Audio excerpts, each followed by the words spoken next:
प्रधानमंत्री नरेंद्र मोदी और म्यांमार के जुंटा प्रमुख मिन आंग ह्लाइंग के बीच नई दिल्ली में एक महत्वपूर्ण द्विपक्षीय बैठक हुई। दोनों नेताओं ने भारत म्यांमार सीमा पर सुरक्षा स्थिति, उग्रवाद से निपटने और मिजोरम मणिपुर सीमाओं पर अवैध प्रवासन पर चर्चा की। भारत ने म्यांमार में लोकतांत्रिक स्थिरता और शांति बहाली पर जोर दिया है। सुप्रीम कोर्ट ने 21 जून को होने वाली नीट यूजी की दोबारा परीक्षा को कंप्यूटर आधारित यानी सीबीटी मोड में कराने की याचिका खारिज कर दी है। कोर्ट ने साफ किया कि परीक्षा के ऐन वक्त पर ऑफलाइन से ऑनलाइन मोड में बदलाव करना व्यावहारिक नहीं है। नेशनल टेस्टिंग एजेंसी पारंपरिक पेन पेपर मोड में ही परीक्षा आयोजित करेगी। पश्चिम बंगाल में मुख्यमंत्री सुवेंदु अधिकारी के नेतृत्व वाली भाजपा सरकार ने अपने मंत्रिमंडल का बड़ा विस्तार किया है। राज्य भवन में आयोजित एक समारोह में राज्यपाल RN रवि ने 35 नए विधायकों को मंत्री पद की गोपनीयता की शपथ दिलाई। इस विस्तार के बाद अब राज्य में अब मंत्रियों की कुल संख्या बढ़कर 41 हो गई है। दिल्ली उच्च न्यायालय ने भूले जाने के अधिकार पर ऐतिहासिक निर्देश जारी किया है। कोर्ट ने गूगल सहित अन्य सर्च इंजनों को आदेश दिया है कि जो लोग बरी हो चुके हैं या जिनके मामले पूरी तरह निजी हैं, उनके अदालती रिकॉर्ड को नाम से सर्च करने पर न दिखाया जाए। ये निजता के अधिकार की एक बड़ी जीत है।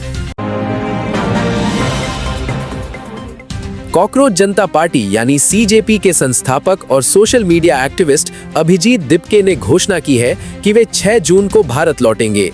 उन्होंने शिक्षा क्षेत्र में कथित विसंगतियों को लेकर केंद्रीय शिक्षा मंत्री धर्मेंद्र प्रधान के इस्तीफे की मांग की है। दिपके दिल्ली में एक बड़े शांतिपूर्ण और लोकतांत्रिक विरोध प्रदर्शन का नेतृत्व करेंगे। भोपाल में दहेज प्रताड़ना के कारण हुई नोएडा की त्विषा शर्मा की संदिग्ध मौत के मामले में CBI ने अपनी जांच तेज कर दी है। केंद्रीय एजेंसी की फॉरेंसिक टीम ने पूर्व जिला जज गिरिबाला सिंह के आवास पर एक डमी बॉडी का उपयोग कर क्राइम सीन रिक्रिएट किया, ताकि ऊंचाई से गिरने और चोटों के पैटर्न का सटीक पता लगाया जा सके। अहमदाबाद के नरेंद्र मोदी स्टेडियम में खेले गए एक रोमांचक फाइनल मुकाबले में RCB ने गुजरात टाइटंस को 5 विकेट से हराकर IPL 2026 की चमचमाती ट्रॉफी अपने नाम कर ली। रजत पाटीदार की कप्तानी में टीम ने पूरे सीजन में आक्रामक खेल दिखाया। इस ऐतिहासिक जीत के बाद बेंगलुरु और देश भर के प्रशंसकों में जश्न का माहौल है। राजस्थान रॉयल्स के युवा बल्लेबाज वैभव सूर्यवंशी IPL 2026 के सबसे बड़े स्टार बनकर उभरे हैं। उन्होंने इस सीजन में 237.30 की अविश्वसनीय स्ट्राइक रेट के साथ कुल 776 रन बनाए, जिसमें 72 गगनचुंबी छक्के शामिल हैं। उन्हें emerging player, most valuable player के साथ-साथ ऑरेंज कैप से भी सम्मानित किया गया है। वैश्विक स्तर पर कच्चे तेल की कीमतों में उतार चढ़ाव को देखते हुए केंद्र सरकार ने घरेलू तेल उत्पादकों को बड़ी राहत दी है। सरकार ने डीजल, पेट्रोल और जेट फ्यूल यानी ATF के निर्यात पर लगने वाले विंडफॉल टैक्स को यानी एक्सपोर्ट ड्यूटी को घटा दिया है। पेट्रोल पर इस टैक्स को आधा करके अब ₹1.50 प्रति लीटर कर दिया गया है। हालांकि घरेलू रसोई गैस उपभोक्ताओं के लिए दाम स्थिर रखे गए हैं। मध्य पूर्व में अमेरिका, ईरान और इजराइल के बीच बढ़ते कूटनीतिक और सैन्य तनाव का असर वैश्विक ऊर्जा बाजार पर दिखने लगा है। स्ट्रेट ऑफ हॉर्मूज में मालवाहक जहाजों की सुरक्षा को लेकर बढ़ती चिंताओं के कारण अंतर्राष्ट्रीय बाजार में ब्रेंट क्रूड और WTI कच्चे तेल की कीमतों में भारी अस्थिरता और उतार चढ़ाव जारी है।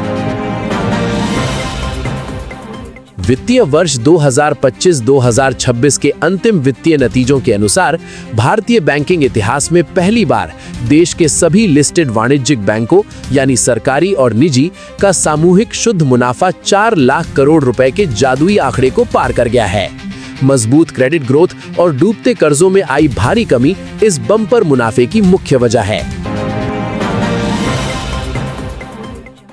भारतीय मौसम विज्ञान विभाग यानी IMD ने चेतावनी जारी की है कि उत्तर पश्चिम भारत के मैदानी इलाकों में गर्मी का प्रकोप फिर से बढ़ने वाला है।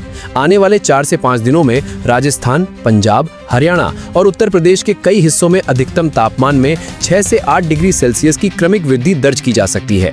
मौसम विभाग के अनुसार मध्य भारत के कुछ हिस्सों में पश्चिमी विक्षोभ के कारण तापमान में 2 से 4 डिग्री की गिरावट आई थी, वो अब समाप्त हो रही है। 2 से 6 जून के बीच मध्य प्रदेश और छत्तीसगढ़ में गर्मी दोबारा बढ़ेगी, जबकि पूर्वी राज्यों और गुजरात में इस सप्ताह के अंत तक हल्की राहत रहेगी।